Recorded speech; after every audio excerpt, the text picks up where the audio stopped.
할렐루야, 존귀하신 하나님의 이름을 찬양합니다. 오늘도 기쁘고 감사한 마음으로 우리 하나님을 예배하기 원합니다. 11월 13일 월요일 아침 예배를 하나님께 드립니다. 기도하겠습니다. 은혜와 사랑이 충만하신 하나님 아버지 감사합니다. 온전히 주님께 우리의 마음을 드리는 매일매일의 삶이 되게 하여 주옵소서. 오직 주님만이 우리의 구원이심을 믿는 그 믿음 안에서 살아가는 우리의 삶이 되게 하여 주옵소서. 우리 구주 예수 그리스도의 이름으로 기도드립니다. 아멘. 시편의 말씀으로 우리 하나님을 찬양하기 원합니다. 시편 110편 3절 4절 말씀입니다. 우리 함께 합독하여 읽습니다. 주의 권능의 날에 주의 백성이 거룩한 옷을 입고 즐거이 헌신하니 새벽 이슬 같은 주의 청년들이 주께 나오는도다. 여호와는 맹세하고 변하지 아니하시리라. 이르시기를 너는 멜기세덱의 서열을 따라 영원한 제사장이라 하셨도다. 아멘. 오늘 우리에게 주시는 하나님의 말씀은 욥기 9장 17절에서 35절까지의 말씀입니다. 매일 성경 57페이지에 있습니다. 우리 함께 합독하여 읽습니다. 그가 폭풍으로 나를 치시고 까닭없이 내 상처를 깊게 하시며 나를 숨쉬지 못하게 하시며 괴로움을 내게 채우시는구나. 힘으로 말하면 그가 강하시고 심판으로 말하면 누가 그를 소환하겠느냐. 가령 내가 의로울지라도 내 입이 나를 정죄하리니 가령 내가 온전할지라도 나를 정죄하시리라. 나는 온전하다마는 내가 나를 돌아보지 아니하고 내 생명을 천히 여기는구나. 일이 다 같은 것이라. 그러므로 나는 말하기를 하나님이 온전한 자나 악한 자나 멸망시키신다 하나니 갑자기 재난이 닥쳐 죽을지라도 무죄한 자의 절망도 그가 비우시리로라. 세상이 악인들의 손에 넘어갔고 재판관의 얼굴도 가려졌나니 그렇게 된 한 이가 그가 아니시면 누구냐. 나의 날이 경주자보다 빨리 사라져 버리니 복을 볼 수 없구나. 그 지나가는 것이 빠른 배 같고 먹이에 날아 내리는 독수리와도 같구나. 가령 내가 말하기를 내 불평을 잊고 얼굴빛을 고쳐 즐거운 모양을 하자 할지라도 내 모든 고통을 두려워하오니 주께서 나를 죄없다 여기지 아니하실 줄을 아나이다. 내가 정죄하심을 당할진대 어찌 헛되이 수고하리이까. 내가 눈 녹은 물로 몸을 씻고 잿물로 손을 깨끗하게 할지라도 주께서 나를 개천에 빠지게 하시리니 내 옷이라도 나를 싫어하리이다. 하나님은 나처럼 사람이 아니신즉 내가 그에게 대답할 수 없으며 함께 들어갈 재판을 할 수도 없고 우리 사이에 손을 얹을 판결자도 없구나. 주께서 그의 막대기를 내게서 떠나게 하시고 그의 위엄이 나를 두렵게 하지 아니하시기를 원하노라. 그리하시면 내가 두려움 없이 말하리라. 나는 본래 그렇게 할 수 있는 자가 아니니라. 아멘. 할렐루야. 오늘 하루의 첫 시작을 주님의 말씀으로 시작하는 해림의 모든 성도님들을 주님의 이름으로 축복합니다. 오늘은 나는 온전하다마는 이라는 제목으로 말씀을 나누고자 합니다.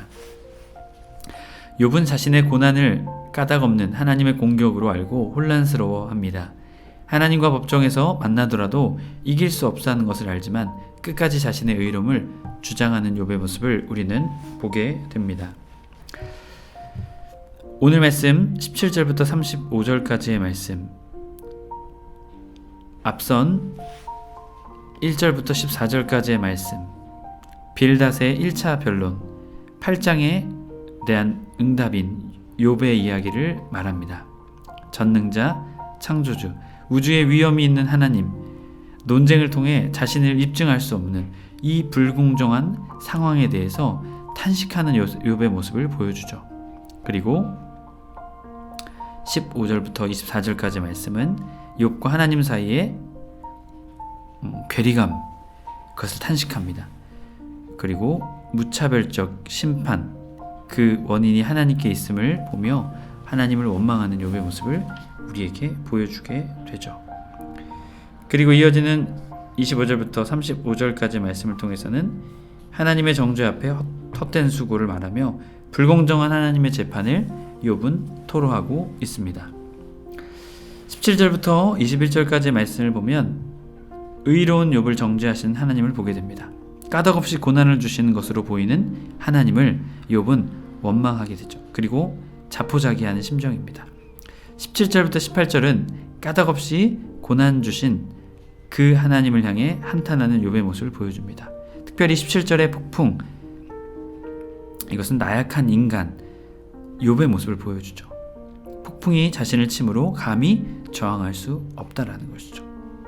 엄청난 고난, 그것을 하나님께서 자신에게 주셨다라는 것입니다. 이어지는 18절, 그 고난으로 인한 고통스러운 모습을 보여주죠. 나를 숨쉬지 못하게 하시며 괴로움을 내게 채우시는구나. 여기서 이 채우다라는 사바으라는 단어인데요. 이전에는 하나님이 축복으로 욥을 채우셨지만 지금은 무엇으로 채우신다는 것입니까? 괴로움, 고통, 고난으로 자신을 채우고 계신다라는 것이죠. 그러면서 19절 말씀, 하나님은 절대자, 그렇기에 자신은 하소연할 수 없는 답답한 심정을 토로합니다. 하나님께 항변할 수 없는 존재가 바로 자신의 존재다라는 것이죠. 어떻게 그 힘으로써 하나님을 이길 수 있느냐? 심판으로 말하면 어떻게 하나님을 소환할 수 있겠느냐? 그 심판의 자리, 재판의 자리에 어떻게 하나님을 모실 수 있겠냐? 그러면서 결국 20절, 21절 하나님의 심판을 자포자기하며 받아들이는 욥의 모습을 보게 됩니다. 결국 우리는 이 말씀을 통해 깨닫게 되는 것은 인과응보를 떠나지 못한 욥의 모습을 보게 되죠. 인과응보 속에, 원인과 결과 속에서 아직도 욥은 그곳에 머물러 있었다라는 것입니다. 까닭없이 고난당하는 그러한 상황 속에 하나님을 원망하고 자포자기하게 되었던 것이죠. 헬림의 성도 여러분, 우리의 인생 속에 인과응보를 떠난 여러 가지 어려움들이 우리에게 찾아오지 않습니까? 의인의 고통, 악인의 잘됨. 여러분, 우리는 그 속에서 무엇을 바라보아야 할까요? 하나님의 놀라운 섭리를 바라보는 우리가 되어야 될 줄 믿습니다. 인과응보로 이루어진 세상이 아니다라는 것이죠. 때로는 의인도 고난을 당하고 악인이 오히려 의인보다 잘 살아가는 삶의 모습을 우리는 보게 됩니다. 우리는 그 상황 속에서 그 인과응보를 바라볼 것이 아니라 하나님을 바라보며 하나님의 섭리, 인과응보를 뛰어넘는 세상의 이치와 세상의 법칙을 뛰어넘는 하나님의 놀라운 섭리를 바라보는 우리가 되어야 될 줄 믿습니다. 고난과 고통 속에 매몰될 것이 아니라 하나님을 바라보는 우리의 삶 되길 주님의 이름으로 축복합니다. 이어지는 22절부터 24절은 하나님을 더욱더 하나님께 항변하는 욥의 모습을 보여주죠. 강도를 높입니다. 의로운 자, 악한 자, 무차별적인 심판, 그것에 대해서 원망하죠. 결국 세상의 타락도 하나님이 그것을 내버려 두는 것이 아닌가, 그렇게 욥은 하나님을 원망하게 됩니다. 22절 말씀을 보면 부조리한 현실을 강하게 비판하는 모습을 보여줍니다. 일이 다 같은 것이라 그러므로 나는 말하기를 하나님이 온전한 자나 악한 자나 멸망시키신다 하나니. 자, 하나님을 비난하는 것보다는요, 욥은 자신의 이 부당함을 당하게 되었음을 강하게 강조하고 있는 것입니다. 23절, 자신과 자녀, 가축의 죽음을 염두한 말씀입니다. 갑자기 재난이 닥쳐 죽을지라도 가축과 그의 자녀들이 그렇게 죽게 되었죠. 이어지는 24절, 욥은 왜 하나님이 이것을 방관하시느냐라고 묻게 됩니다. 세상의 악인들의 손에 넘어갔고 재판관의 얼굴도 가려졌나니 그렇게 된 한 이가 그가 아니시면 누구냐라고 하나님께 그것을 반문하고 있죠. 결국 이어지는 말씀 25절부터 31절까지 말씀은 하나님의 정죄 앞에 헛된 수고를 욥은 고백하게 됩니다. 인생의 빠름을 탄식하죠. 25절과 26절, 경주자 빨리 사라져버리나니 복을 볼 수 없구나. 지나가는 것이 빠른 배 같고, 독수리 이야기를 하면서 인생의 빠름을 말합니다. 이어지는 27절, 28절, 어떠한 일 상관없이 하나님이 자신을 정죄할, 결국 그것을 피할 수 없다라는 것이죠. 그리고 다시 즐거움으로 나아가고자 하나 그렇게 될 수 없는 자신의 답답함을 말하고 있습니다. 가령 내가 말하기를 내 불평을 잊고 얼굴빛을 고쳐 즐거운 모양을 하자 할지라도 내 모든 고통을 두려워하오니 주께서 나의 죄를 없다 여기지 아니하실 줄을 아나이다. 자신이 아무리 즐거운 마음으로 하지만 하나님의 정죄를 자신이 어떻게 할 수 없다라는 것을 말하죠. 결국 29절 하나님의 정죄하셨는데 결백 인증 그것을 할 수 없다, 소용이 없다라고 말합니다. 그리고 30절 순전하려고 노력하는 모습, 씻는 모습을 통해서 내면을 씻으려고 했지만, 그 외면과 내면을 씻으려고 했지만 결국 그 노력은 헛수고다라는 것이죠. 31절, 29절과 30절에 몸을 성결하게 할 수 있는 그 모습을 말하면서 이 재난 속에서 빠져나갈 수 없다라고 말합니다.